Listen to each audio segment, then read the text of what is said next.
The carriage jolted so hard that Alina Ashford's teeth clicked together, and she grabbed the leather strap above the window before she understood why her heart was already racing. Something was wrong. The driver had not slowed for the last turn, and the wheels were cutting too close to the edge of the road, where the ground fell away into a ditch lined with sharp stone. She banged her fist against the roof. No answer came. Outside, the fields blurred past faster than any wedding party should travel, and Alina's white dress, still pinned with her mother's borrowed veil, tangled around her knees as she tried to brace herself against the shaking. This was supposed to be the quiet ride home after her own wedding. Instead, it felt like something was chasing them. Then the carriage lurched sideways, and Alina was thrown against the door. A voice came from outside, low and urgent. It was her husband, riding alongside on horseback, his coat torn at the shoulder, shouting something she could not make out over the sound of hooves and grinding wheels. Alaric Vane, Duke of Harrogate, a man she had married only hours ago and barely knew, reached for the carriage door handle while still moving at a dangerous speed. Alina had been told by her own mother only that morning to endure this marriage, smile at the dinners, say little, let the Duke run his own affairs, and be grateful the family's debts had been settled by his name. Endure. That was the whole of her mother's advice, delivered like a blessing that was really an order. Nobody had told her that on her wedding day, she would be fighting to stay inside a carriage that someone wanted to send off the road. The door swung open, and Alaric's arm caught her before she could be thrown from her seat. He hauled her onto his own horse in one motion, the strength of it surprising her more than the danger had. The carriage rattled on for another 20 feet, empty, before the front wheel caught a stone and the whole frame tipped, crashing into the ditch behind them in a splinter of wood. For a moment neither of them said anything. Alina's arms were locked around her husband's chest, her veil long gone, her breath coming in short pulls. When she finally looked up at him, she expected some explanation. Instead, she saw his eyes fixed on the road ahead, scanning the tree line as if he expected another danger to appear at any moment. "Who did that?" Alina said. Her voice did not shake, though she felt as if it should. "Not now," Alaric said. "We need to get you inside the house." That was the first thing her husband ever said to her that sounded like the truth. The wedding had happened only that morning, in a small stone chapel near her family's crumbling estate, with just enough guests to fill the front 3 rows. Alina had walked down the aisle in a dress that had belonged to her grandmother, altered to fit her frame, because there was no money left for anything new. Her father, Edward Ashford, had not been able to meet her eyes as he gave her hand away.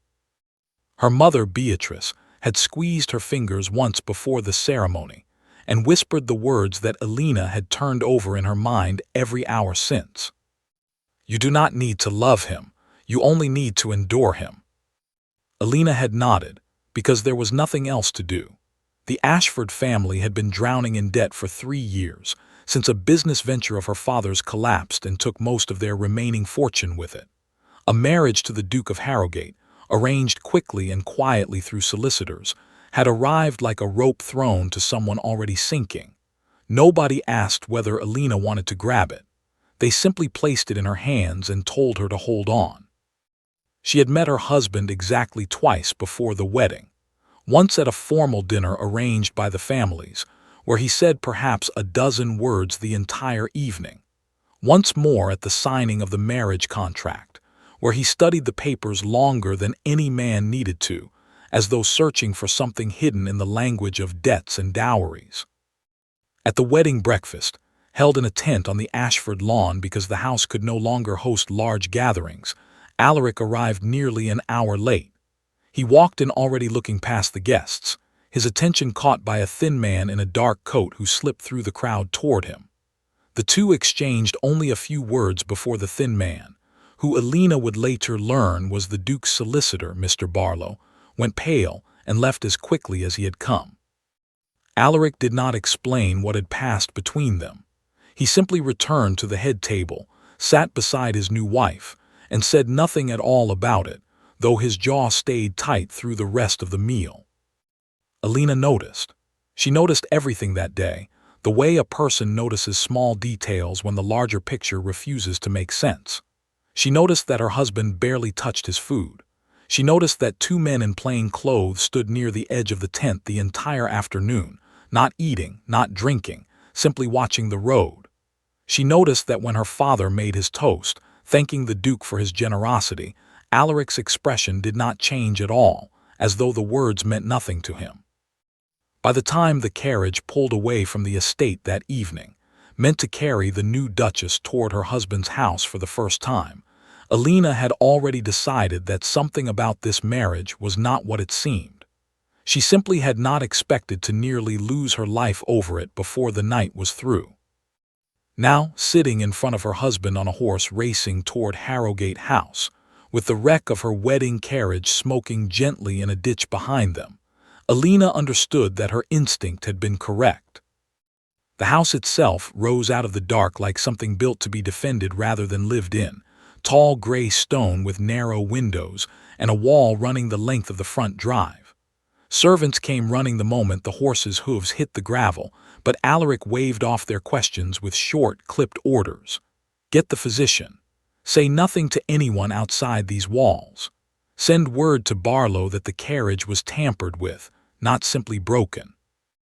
Alina was set down gently enough, though her legs nearly failed her when her feet touched the ground. A maid rushed forward to steady her, a young woman with kind eyes and quick hands who introduced herself as Hannah and asked no questions at all, which told Alina that Hannah had learned, at some point, not to ask questions in this house. Inside, the entrance hall was colder than the night air, all dark wood and old portraits of vain ancestors staring down with the same unreadable expression Alina had already come to recognize on her husband's face. She was led toward a sitting room near the stairs, given a blanket and a cup of something warm that Hannah promised was only tea, and left there, while Alaric disappeared down a corridor with two of his men. She heard voices, low and fast, though she could not make out the words. She heard the word Ledger once. She heard the word Gareth twice, spoken with more weight than a simple name should carry. Then the voices stopped, and Alaric returned alone, his torn coat replaced by a plain black one, his face composed again into the same unreadable calm he had worn all through the wedding breakfast. He sat across from her without asking permission, which Alina found she did not mind. "You are not hurt," he said. "It was not quite a question." "No," Alina said, "though I would like to know why my wedding carriage nearly killed me." Alaric was quiet for a moment, studying her the way he had studied the marriage contract, as if deciding how much of the truth a person could safely hold. Alina had spent her whole life being told what she was allowed to know, by her father, by her mother, by every tutor and chaperone who decided certain facts were too heavy for a young woman to carry. She was tired of it, and something in her voice must have carried that tiredness, because Alaric's expression shifted, just slightly, into something that looked almost like respect. "Someone loosened the axle pin before the carriage left the estate," he said.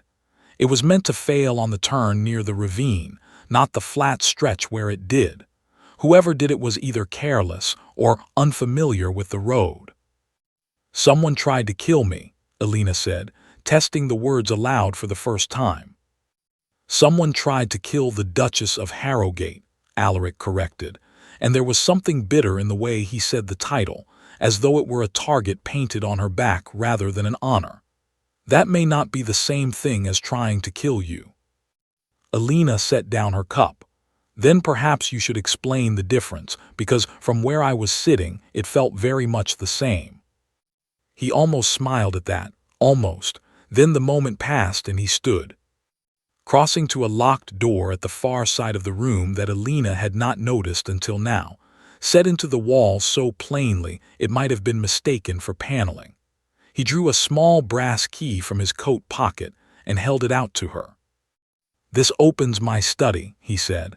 "There are things in there that will answer some of your questions, not all of them, but enough to keep you safer than ignorance would." Alina took the key. It was warm from his pocket, small and unremarkable in her palm, yet it felt heavier than anything she had held that day, heavier even than the ring now sitting strange and new on her finger. "Why give this to me now?" she asked. "Why not before the wedding? Why not before someone tried to put me in a ditch?" "Because before tonight," Alaric said, moving toward the door, "I believed I could keep you separate from this.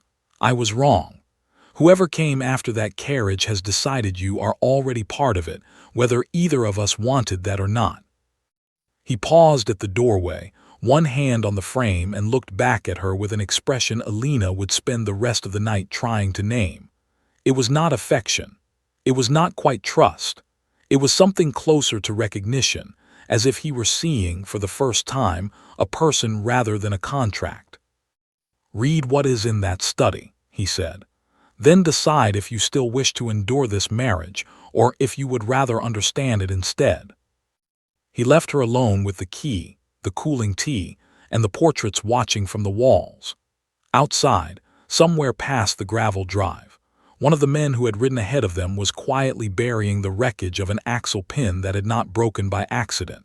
And inside her own chest, Alina felt something shift that had nothing to do with fear and everything to do with the sudden, sharp decision that she would not simply endure whatever came next. She would understand it.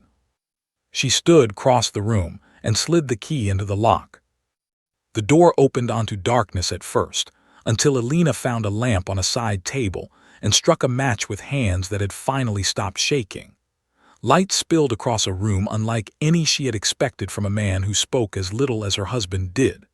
Shelves lined every wall, packed not with novels or poetry but with ledgers, dozens of them, bound in plain leather and labeled only with years.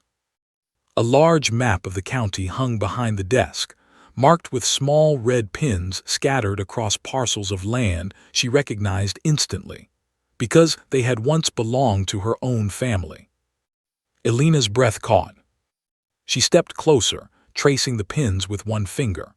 Ashford Meadow, the mill on Thorn Creek, the northern acres her father had sold off one by one over the last 3 years to cover debts that never seemed to shrink no matter how much land disappeared.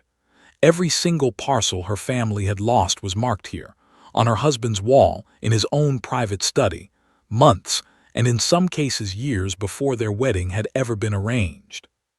She reached for the nearest ledger and opened it to the first page. The handwriting was careful, controlled, the same steady hand that had signed the marriage contract without a single hesitation. But the names recorded in these pages were not the Duke's own. Purchases of Ashford land, one after another, made under the names of solicitors and shell companies Alina had never heard of, stretching back nearly 4 years, long before her father's business had even failed. Her husband had been buying back her family's land before her family had finished losing it. Alina sat down slowly in the chair behind the desk, the ledger open in her lap, and understood that the man she had married was not simply rescuing a bride from ruin. He had been working toward this marriage, this house, this study, for years, and whatever the reason, it had nothing to do with love, and everything to do with something buried far deeper than either of them had said aloud. Somewhere outside the locked door, footsteps moved down the corridor and stopped. Alina looked up, half expecting Alaric to appear and explain everything at last. Instead, the footsteps continued past, quiet and unhurried, toward the stairs that led to the rest of the sleeping house, and Alina was left alone with a room full of secrets and a key that had opened far more questions than answers. Alina did not sleep that night. She sat at the desk in the locked study long after the candle had burned down to a stub, working through ledger after ledger with the same hunger a starving person feels at a full table. Each book told a piece of the same story. Land that had belonged to the Ashford family, bought back quietly under names like Pemberton and Cross and Whitfield, none of which meant anything to her until she found, tucked into the back of the fourth ledger, a single folded letter that connected every alias to one signature: Alaric Vane. He had spent nearly 4 years, by her count, buying back everything her father had lost, using solicitors and false names so carefully chosen that not even her father's own creditors had noticed the pattern. It was not the act of a stranger doing a kindness. It was the act of a man settling a debt so old and so personal that he could not do it under his own name without questions following him everywhere he went. She wanted to ask him what that debt was. She wanted to ask him 100 things. Instead, when the sun rose and Hannah knocked gently to bring her fresh clothes and word that breakfast waited downstairs, Alina locked the study behind her, slipped the key into the pocket of her dress, and said nothing at all.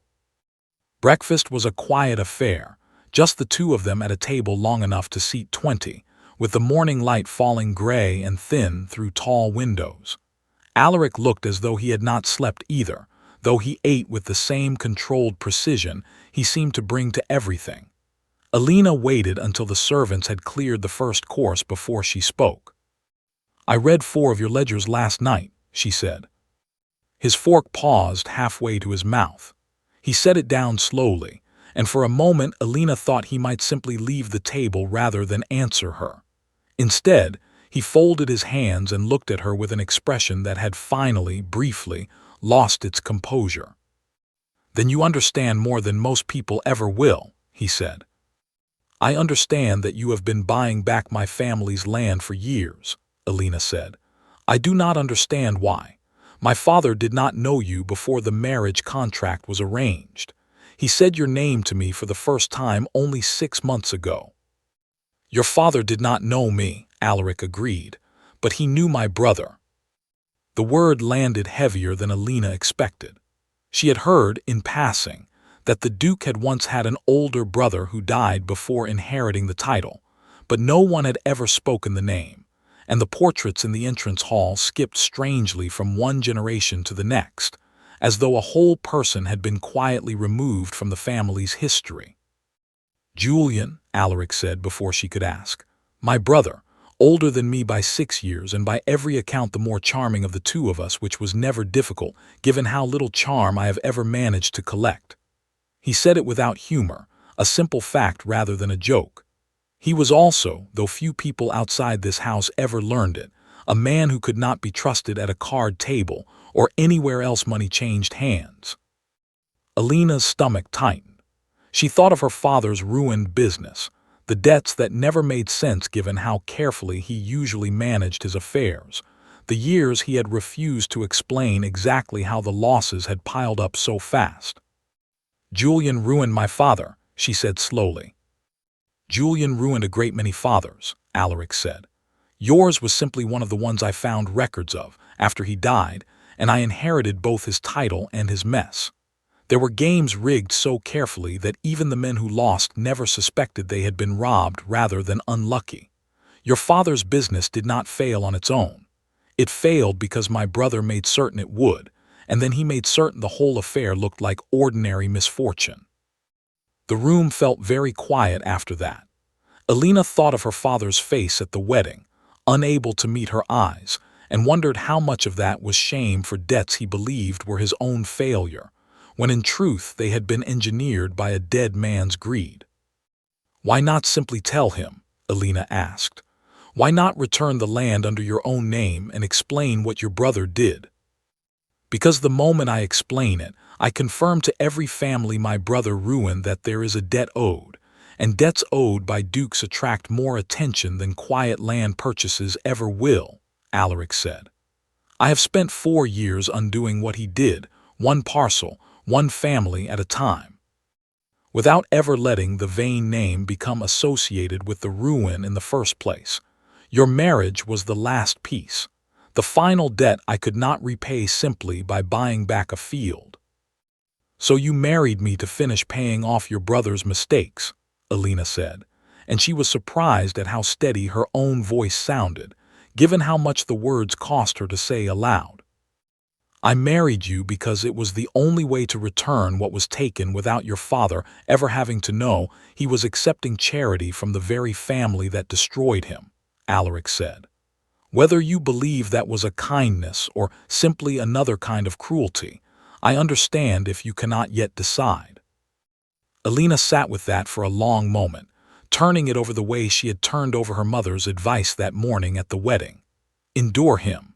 She had been told to endure a marriage built on nothing at all, when in truth it had been built on 4 years of careful, secret repair work that no one had asked him to do, and that he had done anyway. She was still deciding how she felt about that when the doors to the breakfast room opened without a knock, and a man Alina had never met walked in as though he owned the house himself. He was younger than Alaric by perhaps 5 years, dressed in clothes a touch too fine for morning visiting, with the same dark vein coloring but none of the careful stillness that seemed to weigh down every one of Alaric's movements. He smiled at Alina first, a smile that reached nowhere near his eyes, before turning his attention fully to his cousin. "Alaric," the man said, "I heard there was trouble with a carriage last night. I came the moment I heard, of course. Family looks after family." "Gareth," Alaric said, and the single word carried more warning in it than a full sentence might have. "You heard remarkably quickly, for news that only happened after midnight." "News travels fast when it involves a duchess nearly killed on her wedding night," Gareth said smoothly, pulling out a chair and sitting without being invited, exactly as though this were his table rather than his cousin's. "You must be terribly shaken, my dear. A frightening welcome to the family, I am sure." Alina studied him carefully, remembering the name she had heard whispered in the corridor the night before, low and urgent, spoken with the same weight her husband had used for his brother's name. Gareth. She had heard it twice, in a conversation meant to stay private, and now here he sat, smiling at her with an expression that did not match the concern in his words. "Thank you for your concern," she said carefully. "Though I am curious how word reached you so quickly, given that the accident happened on a private road, and the only witnesses were myself, my husband, and 2 of his men." Something flickered across Gareth's face, gone almost before Alina could name it. Alaric's attention sharpened, though his posture stayed relaxed, a skill Alina was beginning to understand he had spent years perfecting.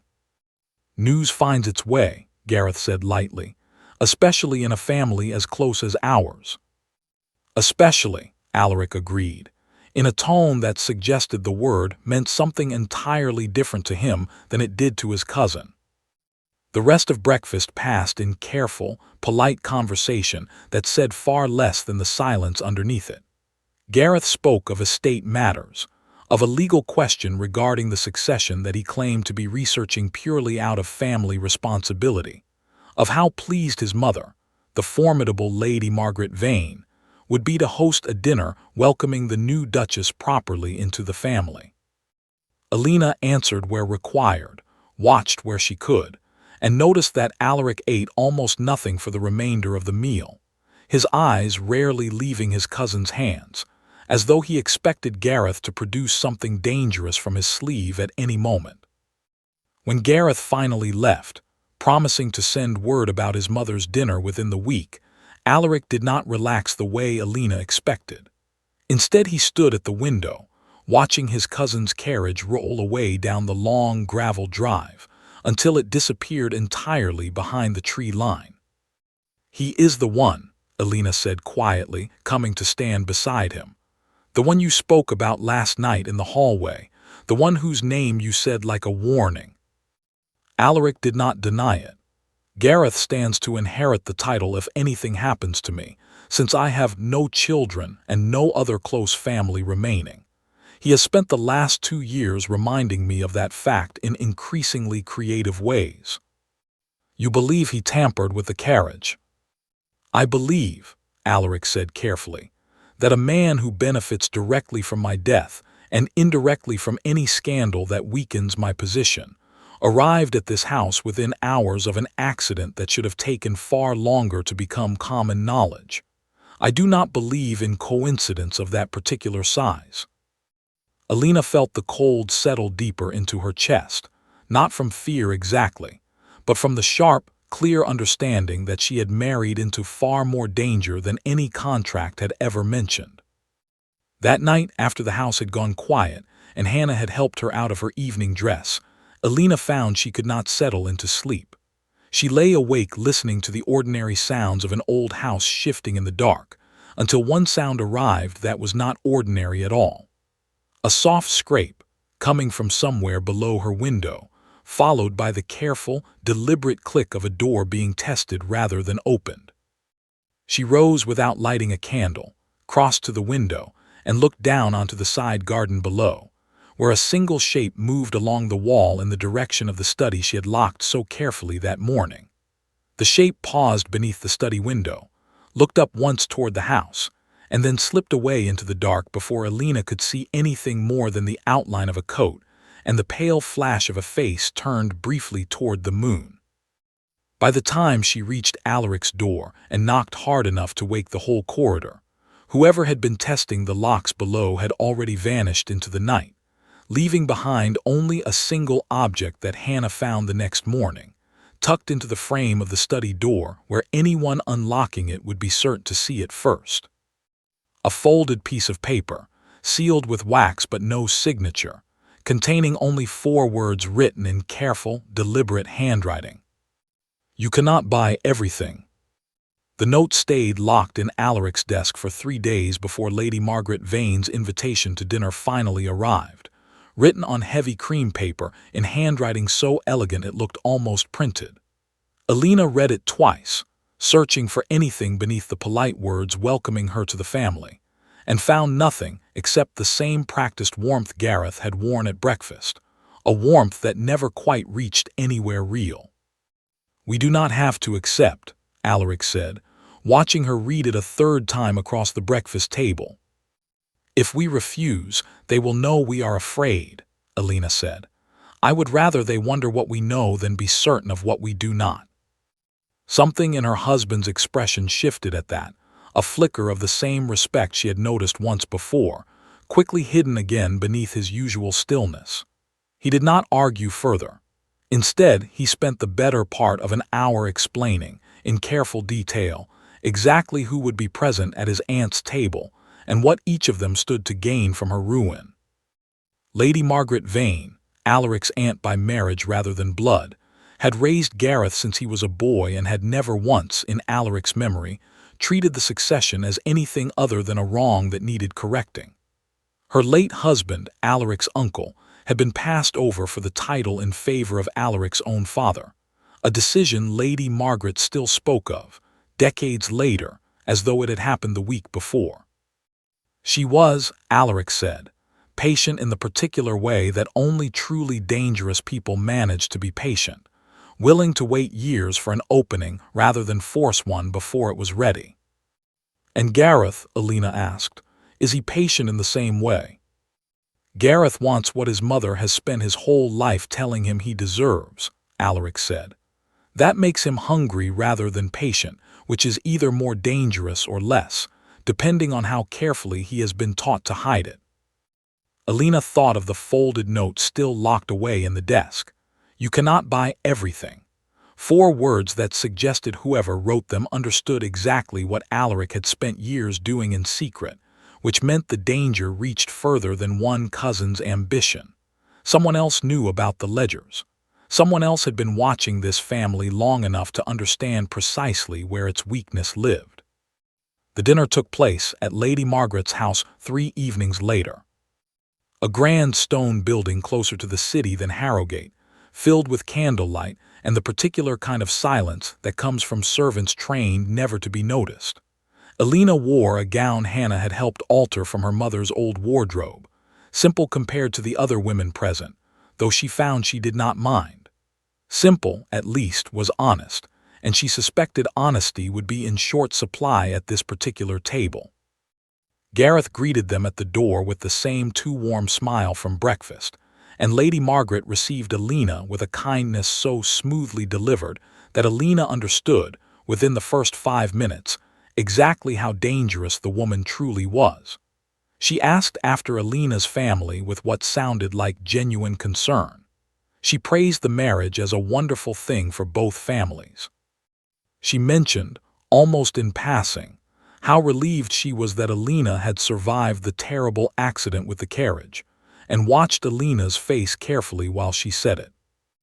Alina kept her expression still, the way Alaric had taught her without ever using the word teach, and answered only that she was grateful the horses had not been harmed, a small deflection that seemed to disappoint Lady Margaret just slightly, as though she had hoped for a more useful reaction. Dinner proceeded through several courses with conversation that stayed carefully on the surface, weather and estates, and a wedding 2 counties over that everyone, but Alina seemed to have opinions about. It was not until the 4th course, when the wine had loosened the table just enough, that Gareth leaned forward with an expression of polite curiosity and asked the question Alina had been dreading since she first read Alaric's ledgers. "Tell me, cousin," Gareth said to Alaric, though his eyes stayed fixed on Alina, "is it true you have been quietly buying back the Ashford lands these past years? I heard the strangest rumor from my solicitor, something about purchases under false names, all tracing back to parcels your new wife's family once owned." The table went quiet in the particular way rooms go quiet right before something important happens. Alina felt every eye shift toward her, waiting to see whether the new Duchess would confirm what her cousin clearly already suspected, or deny it and be caught in the lie. She thought of the ledgers spread across the desk in that locked study. She thought of her father's face at the wedding, unable to meet her eyes, carrying shame for a ruin that had never truly been his fault. She thought of the choice in front of her now, between protecting a secret her husband had built over 4 careful years, or confirming it and handing Gareth exactly the confirmation his mother's smile had been fishing for all evening. "I believe," Alina said slowly, choosing each word the way she had learned to choose them from watching her husband do the same, "that my husband has always taken a close interest in land near his own estate, given how much of it borders Harrogate property. Whether any specific parcels once belonged to my family seems a question better suited to solicitors than dinner conversation." It was not a denial. It was not a confirmation either. It was the kind of careful nothing that Alina had spent her whole life being trained to produce, though she had never before used the skill for anything so important. Gareth's smile flickered just slightly, disappointment showing through before he could smooth it away again. Lady Margaret's eyes narrowed for exactly 1 heartbeat before her hostess's warmth returned, and she moved the conversation smoothly toward dessert, as though nothing of consequence had happened at all. But Alina caught Alaric's glance across the table, brief and steady, and understood that she had passed some kind of test she had not known she was taking. The danger, however, was far from finished for the evening. The carriage ride home began ordinarily enough, the night dark and cold, Alaric quiet beside her, as the horses picked their way along the narrow road back toward Harrogate.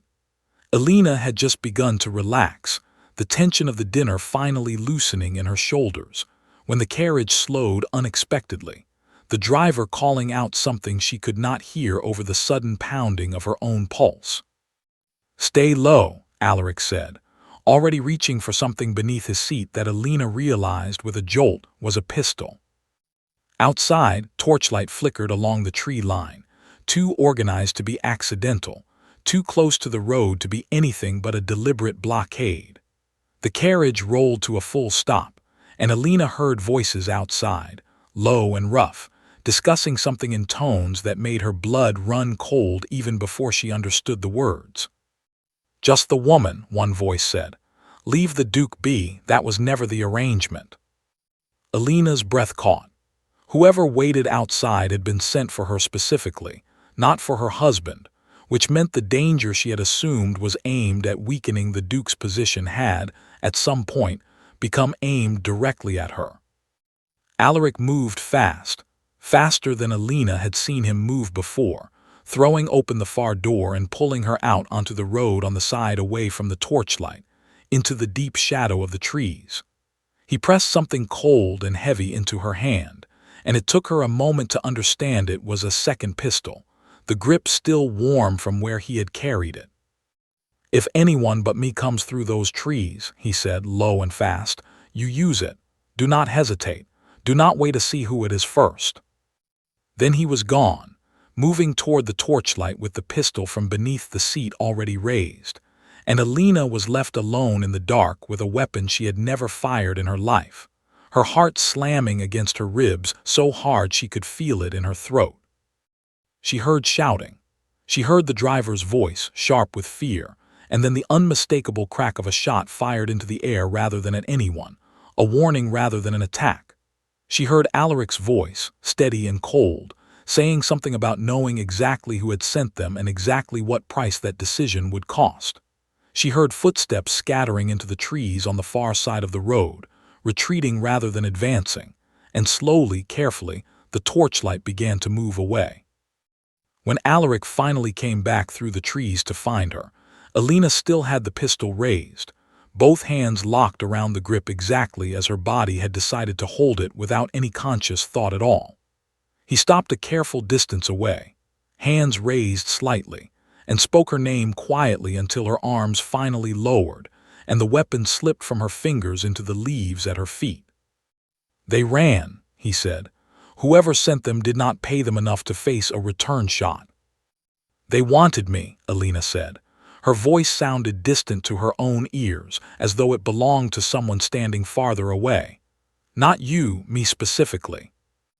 "I heard," Alaric said, and something in his voice had changed, some careful wall finally cracking under the weight of what had nearly happened. "I should never have brought you to that dinner. I should have known Margaret would use the evening to test how much you knew, and that Gareth would use whatever answer you gave to decide how urgently you needed to be removed from the situation." "Removed," Alina repeated. "You mean killed?" He did not soften the word. "Yes."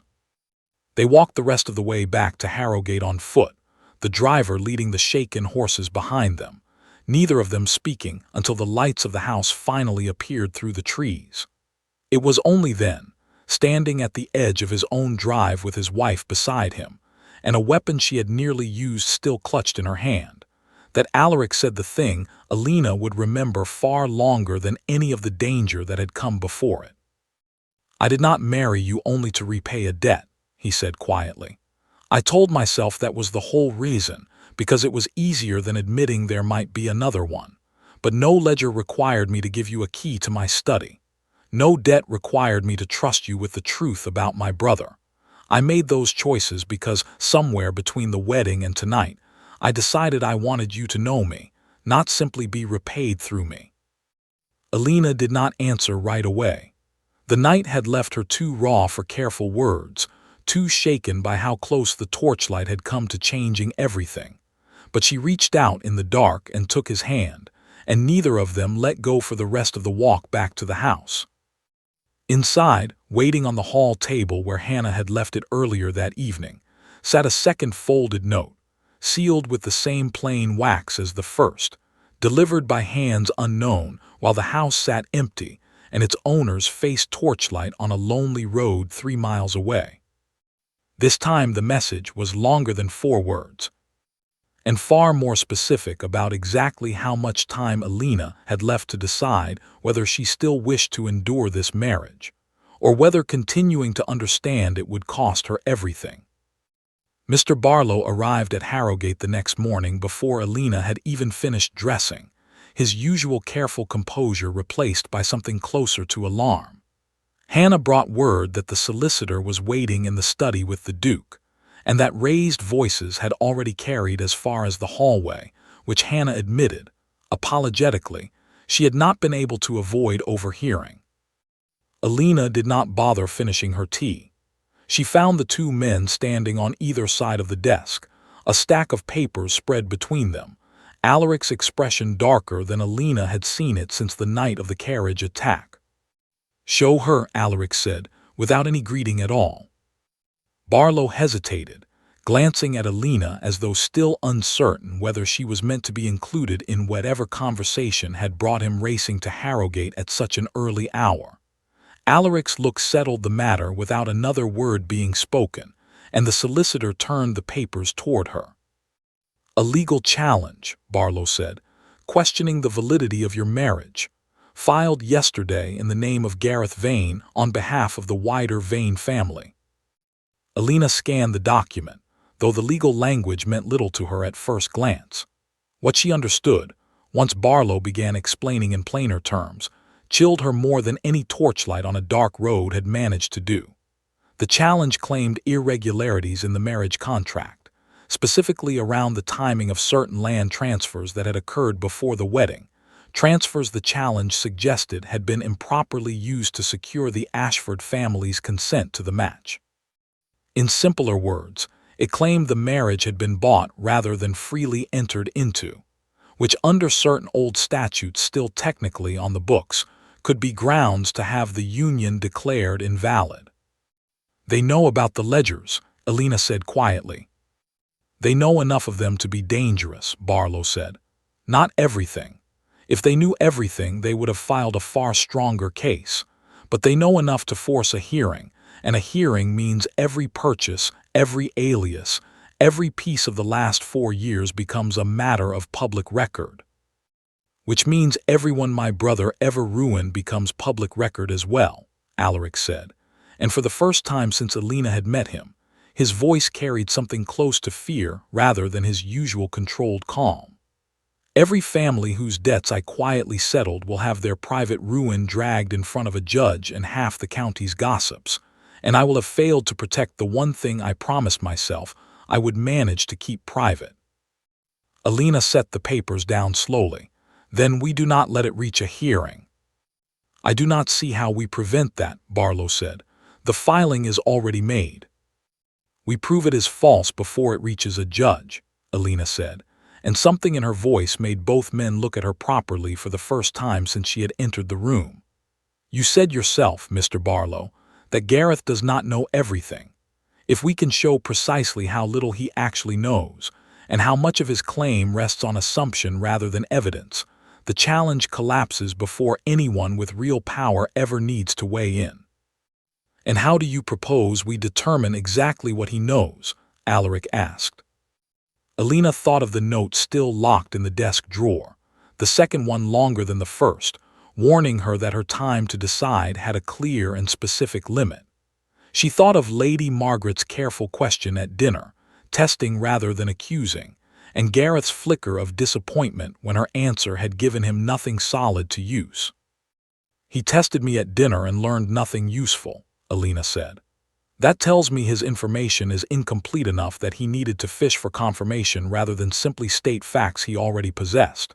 If his legal filing is built on the same incomplete foundation, then somewhere in that document there will be a claim he cannot actually prove, only imply. We find that claim, and we make certain the judge sees exactly how thin it is." Barlow studied her for a long moment, something like reluctant respect crossing his careful features. "You have a sharper mind for this than most solicitors I have trained, my lady, if you will forgive the observation." "I have spent my whole life being told what I am and am not permitted to understand," Alina said. "I find I am rather tired of it." They spent the rest of that day, and much of the next combing through the filing line by line, Barlow explaining the legal weight of each claim, while Alina and Alaric worked to identify exactly which purchases the challenge referenced directly, and which it only gestured toward without solid proof. By the second evening, a pattern had emerged that gave Alina the first real hope she had felt since the wedding carriage first lurched off the road. The filing named only 3 specific land transfers, all traceable to the alias Pemberton, the earliest and least carefully hidden of the names Alaric had used. It made vague, sweeping references to a larger pattern of purchases without naming a single other alias, which told Alina, and eventually convinced Barlow, that whoever had supplied Gareth with information had access only to the earliest and clumsiest part of the 4-year effort, not the full picture recorded across a dozen ledgers. "Someone gave him partial information," Alina said. "Not everything, which means someone close to this house but not close enough to have seen the study itself." Alaric's expression darkened further at that thought, and Alina understood before he said it aloud exactly where his mind had gone. "A servant," he said quietly. "Someone with access to the grounds, perhaps even the house, but not the locked rooms." The thought of a quiet betrayal somewhere within his own walls seemed to weigh on Alaric more heavily than the torchlight ambush had, and Alina found herself wanting, more than she expected, to ease that particular weight from his shoulders. She reached across the desk and covered his hand with her own, a small gesture that stilled him completely, his eyes lifting to hers with an expression she had seen building slowly since the night on the dark road. "We will find who it is," she said, "and we will make certain Gareth's case collapses before it ever reaches a courtroom." "We," Alaric repeated softly, as though testing the weight of the word. "I do not think I have ever shared that particular pronoun with anyone since my brother died." "Then perhaps it is time you learned to share it again," Alina said.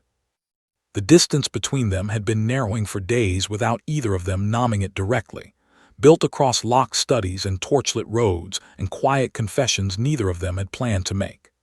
Now, in the lamplight of the study where this whole strange marriage had truly begun, that distance finally closed entirely, Alaric's hand rising to rest against her cheek with a gentleness that felt entirely at odds with the danger surrounding them both. Alina did not pull away.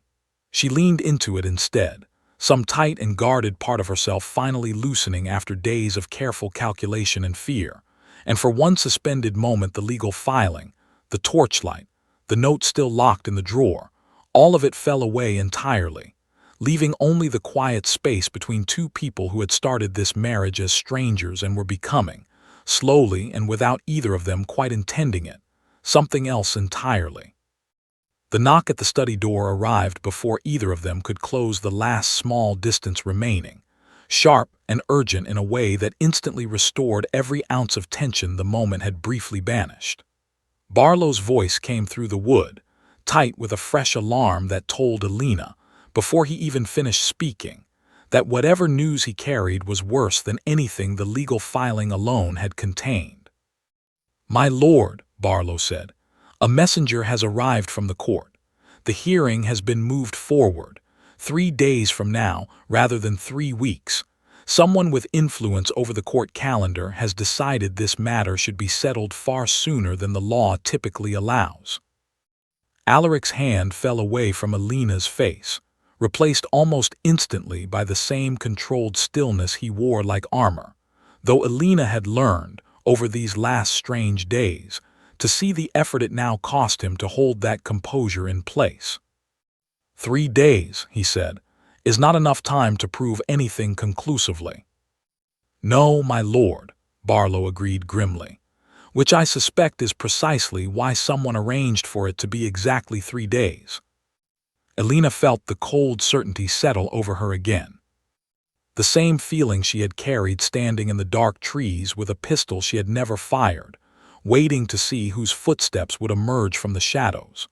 Whoever stood behind Gareth's legal challenge understood the danger of giving them time to properly defend themselves, and had moved, quietly and effectively, to take that time away entirely. 3 days to find a traitor within their own walls. 3 days to prove a claim built on incomplete information could not stand against a judge's scrutiny. 3 days before everything Alaric had spent 4 careful years protecting would be dragged into the open, with no guarantee at all of which way the judgment would fall.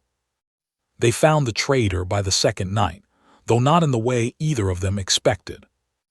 Alina had suggested, once the shock of the shortened timeline settled into something more useful, that they stop searching for a hidden enemy and instead watch who reacted strangely to the news of the moved hearing. A true traitor, she reasoned, would need to send word of the change to whoever they answered to, and a house as quiet as Harrogate left very few places for a message to slip out unnoticed. Hannah proved invaluable in this, moving through the servants' quarters with the easy familiarity of someone who belonged there, listening far more than she spoke. It was Hannah who came to Alina late on the second evening, her usually steady hands trembling slightly, to report that one of the grounds men, a quiet fellow named Peter who tended the stables and rarely spoke to anyone above his station, had been seen slipping away from the property twice in the last week, always after dark, always returning before dawn with coin enough in his pocket to buy a round of drinks he had not been able to afford a month before. Alaric confronted him that same night, in the stable yard rather than the house, with Alina standing close enough to watch but far enough to let her husband handle the conversation in whatever manner he judged best. Peter did not last long under the weight of Alaric's quiet, patient questioning. He confessed within minutes, his voice cracking with a shame that seemed genuine even through his fear, that a well-dressed man matching Gareth's description had approached him 3 weeks earlier, offering money in exchange for anything he happened to overhear near the study window, particularly anything involving names or figures written in the Duke's own hand. Peter had never been given access to the study itself. He had only ever repeated fragments overheard through an open window on warm evenings, scraps of conversation about ledgers and purchases that meant little to him, but had, apparently, meant a great deal to whoever received his reports. It was exactly the kind of incomplete, second-hand information that explained why Gareth's legal filing named only the earliest, clumsiest alias, and gestured vaguely at a larger pattern he could not actually prove. "He does not have the ledgers," Alina said, once Peter had been sent, shaken but unharmed, to await whatever consequence Alaric decided was fair for a desperate man tempted by coin he badly needed. "He has fragments of overheard conversation and nothing more. His entire case rests on assumption dressed up as certainty." "Then tomorrow," Alaric said, "we make certain the judge sees the difference." The hearing took place in a modest courtroom in the county seat, far smaller and plainer than Alina had expected given the weight of what was being decided within its walls.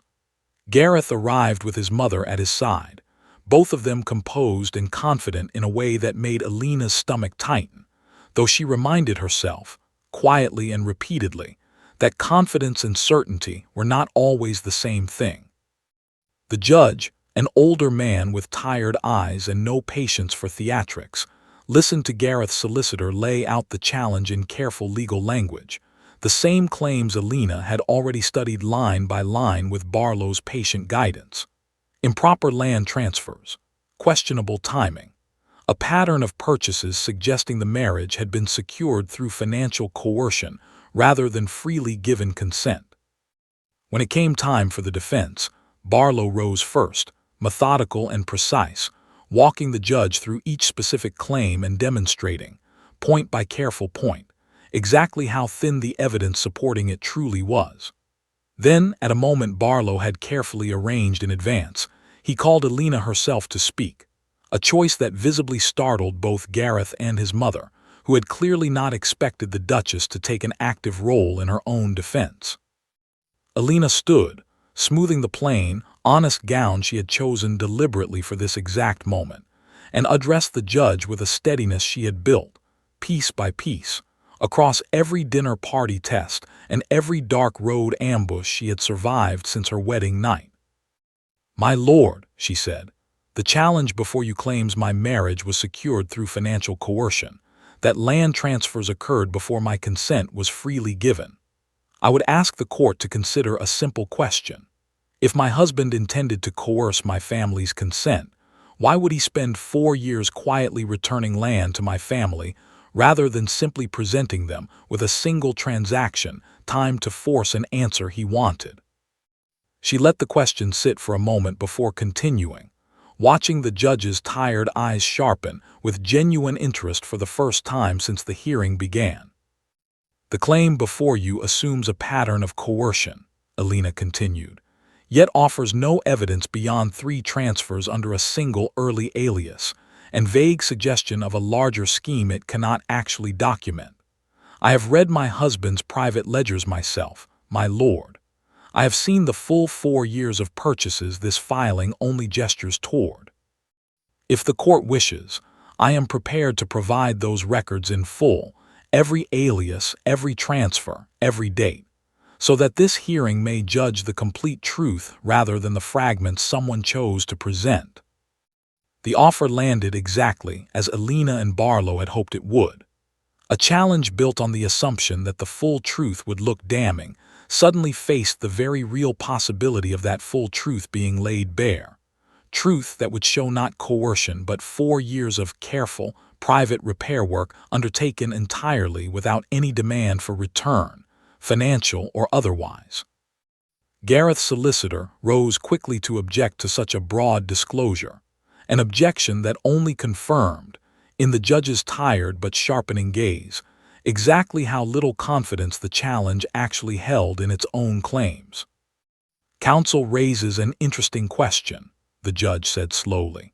"If the defense is prepared to open the full record voluntarily, and the challenge resists that disclosure, I find myself wondering what exactly the challenge fears the full record might reveal."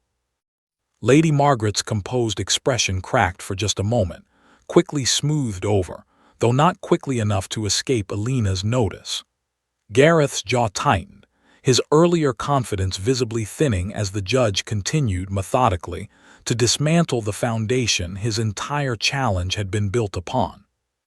It took less than an hour for the judge to rule the challenge insufficiently supported to proceed further, a ruling delivered in dry, unhurried language that nonetheless landed like a verdict far more severe than its measured tone suggested. The marriage stood. The ledgers, in full, would not need to become public record after all, since the challenge that might have forced their disclosure had collapsed under its own thin weight before that became necessary. Outside the courthouse, Gareth caught up with them on the front steps, his composure gone entirely now, replaced by something raw and bitter that Alina suspected had been sitting beneath his careful smiles since long before her wedding day. "You think this ends it," he said to Alaric, low enough that only the four of them could hear. "You think one collapsed filing changes what I am owed, what my mother has been owed for 30 years, since your father took a title that should have been ours." "I think," Alaric said quietly, "that you attacked my wife on a dark road with men paid to remove her entirely, and I have chosen, out of whatever remains of family loyalty, not to bring that particular fact before today's judge. I would think carefully, Gareth, about how much further you wish to test that choice." Something in his cousin's face finally faltered at that, the bitter defiance giving way to something closer to fear, and Lady Margaret's hand closed around her son's arm with a grip that looked less like comfort and more like restraint. They left without another word, and Alina felt, watching them go, that whatever war had been quietly building between these two branches of the Vane family was far from fully resolved.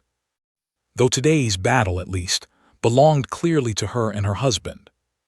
The ride back to Harrogate felt entirely different from the terrified journey that had opened this whole strange chapter of Alina's life.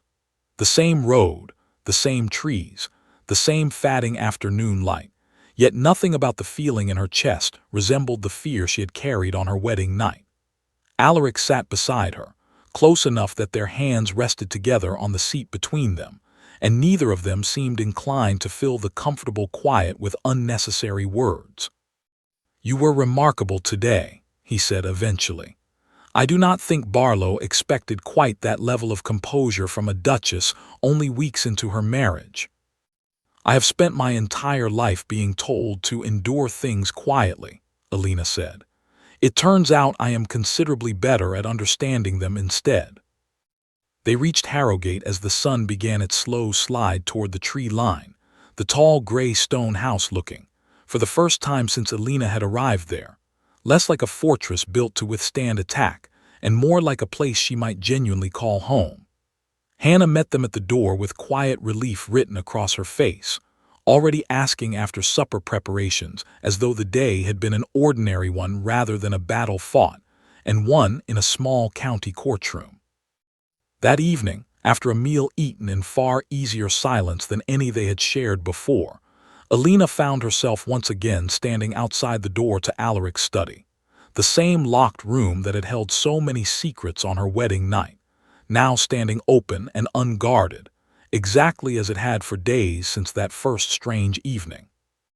Alaric found her there, watching the lamplight spill across shelves of ledgers that no longer felt like secrets kept from her, but rather a shared history she had helped defend that very day.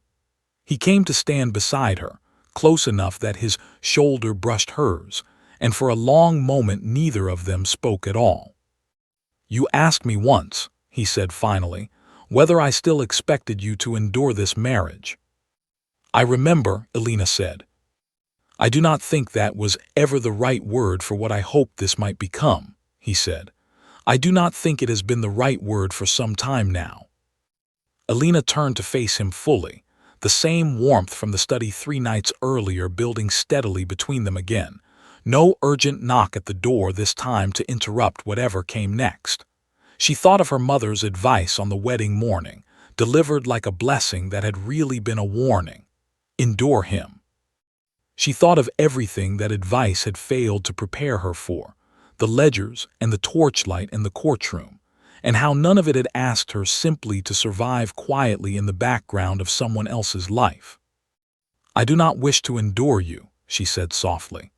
"I find I would rather choose you instead each day, for whatever reason feels true that day, rather than simply enduring what I was told I had no power to change." Alaric's hand found hers again, steady and warm, and this time no messenger arrived to interrupt the moment. No torchlight flickered at the edge of the drive. No legal filing waited on the hall table to demand their attention. There was only the study, and the lamplight, and 4 years of quiet, careful repair finally settling into something neither of them needed to hide any longer. Elena stepped past him, crossed to the study door, and closed it gently behind them both, turning the small brass key in the lock from the inside for the very first time since it had been placed in her palm. Not to keep secrets out this time. Simply to keep this one thing at last, entirely their own.